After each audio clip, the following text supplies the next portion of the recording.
Hello and welcome back. This time we are talking about the updates in SAS Viya 2024.11. We have visual segmentation trees, enhancements to the submission tab, and file trigger events. And of course, a lot more. So let's get right into it.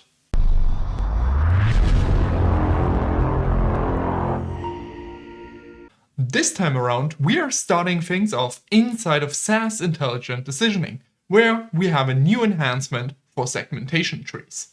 So let's go to the segmentation tree tab.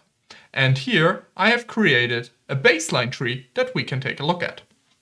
This baseline tree is just as you might have seen it in a previous release, where you can define complex rules, combine them with matrices, and really dig deep into how you split up customers, how you help with different segmentations.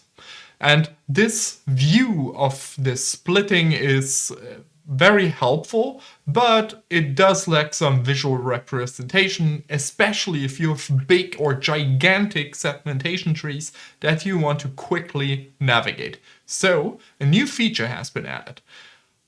Next to the table view, which is what we are currently looking at, there is a new icon taking us into the graph view, visualizing the segmentation tree as a graph-based view, or a tree-based view in this case, where we can take a look at how things work. And one of my favorite features is that you also get a minimap, which is really helpful if you have a long or really big and deep tree to quickly navigate it. And you can also select the path highlighter, meaning that if you select a certain leaf, you can then see how that leaf traces back to the root. This is a very handy feature, especially if your tree is a lot bigger than what I'm showing here on screen, right? That really helps you to understand how things are moving, how you can understand them, and where you need to make your changes. So I hope this is as helpful to you as it was for me when building this step. And of course, from here, you can also do all the editing, you can work with them, you can keep extending the tree. So this doesn't take away anything from you. It adds new functionality and kind of enhances how you look at things. With that, let me move over to SAS Studio, where we have a cool new feature for people that write a lot of SAS code or run a lot of flows, for example. So if you are running a lot of code in here, you might have already come across the Submissions tab. If not, let me introduce it to you. You find it in the bottom right corner where it says Submission. If you click on it, it opens up as an additional tab down below. And this tab is of course empty because this is a brand new session, so we have nothing in it. So let us start and see what happens as we submit SAS code here. So we'll just write a small data null step. We will set x be equal to hello world. And then just hit run, or F3. Now, as the program finished to run, you can see that down below in the submission status tab, we also get a lot of information here. First up, we now get filters on the left-hand side saying successful. And then on the right-hand side, we can see a SAS program, its runtime, when it was submitted and when it was completed. And a very nifty feature, if we click on SAS program, we actually get into a read-only file which contains the code that was submitted. So maybe you accidentally deleted a whole bunch of stuff and Control-C isn't working for you right now for whatever reason. That's a handy way to recover some code. But let's see what happens as we keep building on top of our program. Let's introduce some issues to our code. So we'll just copy this code over, and instead of data, we will write date. Now, as a seasoned SAS programmer, you might immediately go towards, oh, this will produce a warning in the log, and indeed it does. And again, this is reflected in the Submissions tab. Now we have a warning in here. We can again see the runtime, the filtering, how long it ran for, all this awesome information. And finally, let's become a bit of rabble rousers and start by creating an issue. And we will actually generate a synthetic issue here by just introducing an abort statement and thus forcing an error inside of SAS. So we'll hit run with this. And now you can see we have an error, we have successful, we have warnings in here. We can scroll through time, and at each point we can open up the SAS programs and see what they did. Now, if you have proper names for your files and not just call them SAS program, you can also search through this submission tab, and if you kind of like figured out what you're doing and now you just want to do some test iterations, you can always hit clear all to reset the whole submission tab. So all of these are super neat features, and the UI has been greatly expanded to give you more flexibility in here.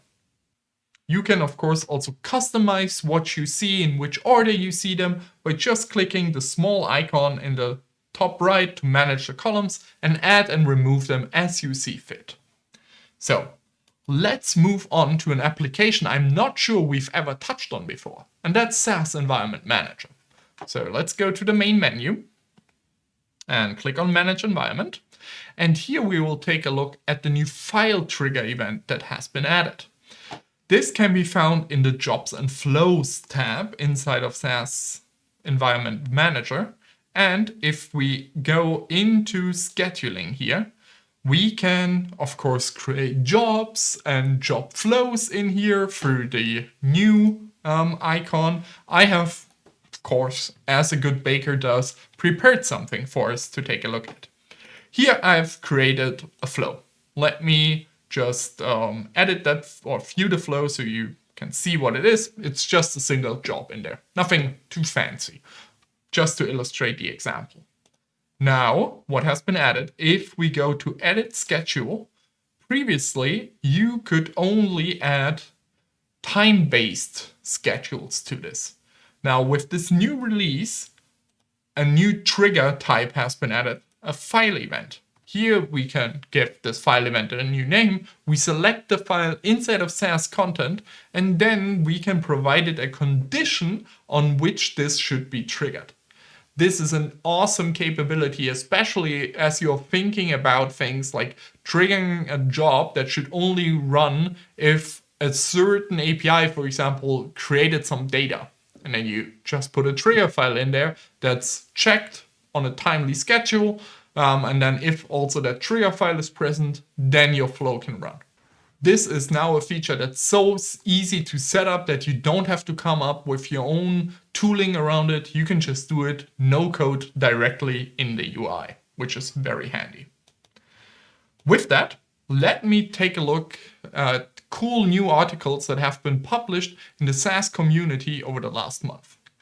First up is prepare for Git authentication changes in SAS Studio on SAS Viya. This is coming in the next release, and if you are using SAS Viya and Git in there for a while now, you might have seen these warning messages appear when you're using the Git tab that SAS is moving away from just allowing you to use username and password authentication to use a much more trustworthy alternative based on domains. So please, if you are authenticating using usernames and password, please read this article. This is a highly instructive article that takes you through the conversion process step by step to ensure uninterrupted workflows. Next is a deep dive on how SAS is elastic, how you can scale it up or down on demand as you see fit, even with very little or none at all interruptions to your users. So very handy guide. It's a multi-part series, and you should check it out if you are a SAS admin or an interested user. And finally, we have so often talked about custom steps before. And here now we have SAS Studio custom step code snippets for step authors, giving you a head start in creating production-grade custom steps on a quality level that would be accepted on the official SAS custom step repository. So these are very handy tools, even if you're not thinking about contributing your custom steps, if you're just building them for internal use, you should read this article because this will level up your coding game. And who doesn't like learning new stuff? With that, thank you again. I hope you like, comment, and subscribe, and I'll see you next time. Bye bye.